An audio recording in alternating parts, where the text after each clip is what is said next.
This is a day that the Lord has made. Hello, everyone. My name is Vanessa. Welcome to my channel. I'm doing the challenge to read the Christian Christmas story in the month of December by reading one chapter in Luke every single day. By Christmas Day, we will have read the entire account of Jesus Christ's life. I hope you enjoy.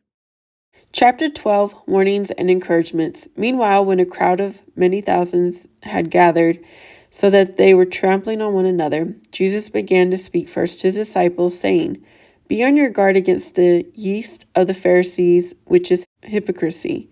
There is nothing concealed that will not be disclosed, or hidden that will not be made known. What you have said in the dark will be heard on the daylight, and what you have whispered in the ear in the inner rooms will be proclaimed from the roofs. I tell you, my friends, do not be afraid of those who kill the body and after that can do no more. But I will show you whom you should fear. Fear whom, after your body has been killed, has authority to throw you into hell. Yes, I tell you, fear him. Are not 5 sparrows sold for 2 pennies? Yet not one of them is forgotten by God. Indeed, the very hairs of your head are all numbered. Don't be afraid. You are worth more than many sparrows.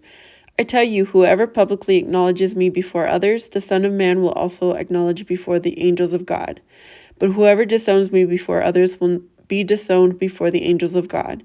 And everyone who speaks a word against the Son of Man will be forgiven, but anyone who blasphemes against the Holy Spirit will not be forgiven. When you are brought before synagogues, rulers, and authorities, do not worry about how you will defend yourselves or what you will say, for the Holy Spirit will teach you at that time what you should say." The parable of the rich fool.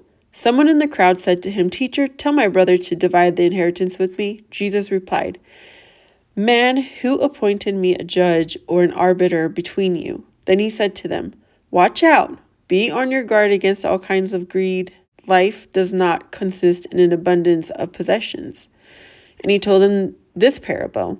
The ground of a certain rich man yielded an abundant harvest. He thought to himself, "What shall I do? I have no place to store my crops." Then he said, "This is what I'll do. I will tear down my barns and build bigger ones, and there I will store my surplus grain. And I'll say to myself, you have plenty of grain laid up for many years. Take life easy, eat, drink, and be merry." But God said to him, "You fool, this very night your life will be demanded from you. Then who will get what you have prepared for yourself? This is how it will be with whoever stores up things for themselves but is not rich towards God. Do not worry." Then Jesus said to his disciples, "Therefore I tell you, do not worry about your life, what you will eat, or about your body, what you will wear. For life is more than food, and the body more than clothes. Consider the ravens, they do not sow or reap, they have no storeroom or barn, yet God feeds them. And how much more valuable you are than birds. Who of you, by worrying, can add a single hour to your life? Since you cannot do this very little thing, why do you worry about the rest? Consider how the wild flowers grow. They do not labor or spin. Yet I tell you, not even Solomon in all his splendor was dressed like one of these. If that is how God clothes the grass of the field, which is here today and tomorrow is thrown into the fire, how much more will he clothe you, you of little faith? And do not set your heart on what you will eat or drink. Do not worry about it, for the pagan world runs after all such things, and your Father knows that you need them. But seek his kingdom, and these things will be given to you as well. Do not be afraid, little flock, for your Father has been pleased to give you the kingdom. Sell your possessions and give to the poor. Provide purses for yourselves that will not wear out, a treasure in heaven that will never fail, where no thief comes near and no moth destroys. For where your treasure is, there your heart will be also. Watchfulness. Be dressed ready for service and keep your lamps burning like servants waiting for their master to return from a wedding banquet, so that when he comes and knocks, they can immediately open the door for him. It will be good for those servants whose master finds them watching when he comes. Truly I tell you, he will dress himself to serve, will have them recline at the table, and will come and wait on them. It will be good for those servants whose master finds them ready, even if he comes in the middle of the night or towards daybreak. But understand this, if the owner of the house had known at what hour the thief was coming, he would not have let his house be broken into. You also must be ready, because the Son of Man will come at an hour when you do not expect him." Peter asked, "Lord, are you telling this parable to us or to everyone?" The Lord answered, Who then is the faithful and wise manager, whom the master puts in charge of his servants to give them their food allowance at the proper time? It would be good for that servant whom the master finds doing so when he returns.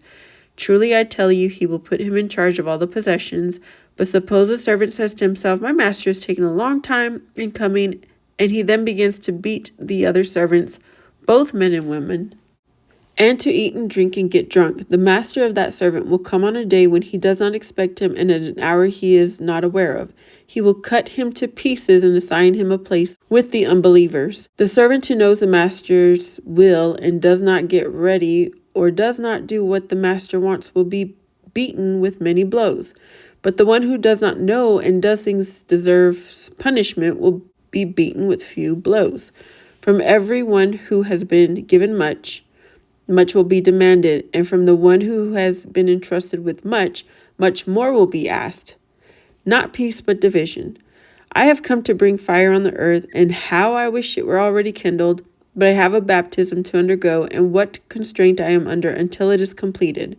Do you think I came to bring peace on earth? No, I tell you, but division. From now on there will be 5 in one family divided against each other, 3 against 2, and 2 against 3. They will be divided, father against son, and son against father, mother against daughter, and daughter against mother, mother-in-law against daughter-in-law, and daughter-in-law against mother-in-law. Interpreting the times, he said to the crowd, when you see a cloud rising in the west, immediately you say, it's going to rain, and it does. And when the south wind blows, you say, it's going to be hot, and it is. Hypocrites! You know how to interpret the appearance of the earth and the sky. How is it that you don't know how to interpret this present time? Why don't you judge for yourselves what is right? As you're going with your adversary to the magistrate, try hard to be reconciled on the way. Or your adversary may drag you off to the judge, and the judge turn you to the officer, and the officer throw you into prison. I tell you, you will not get out until you have paid the last penny. That's it. Please subscribe if you liked and comment. And I hope to see you tomorrow for the next chapter. Bye.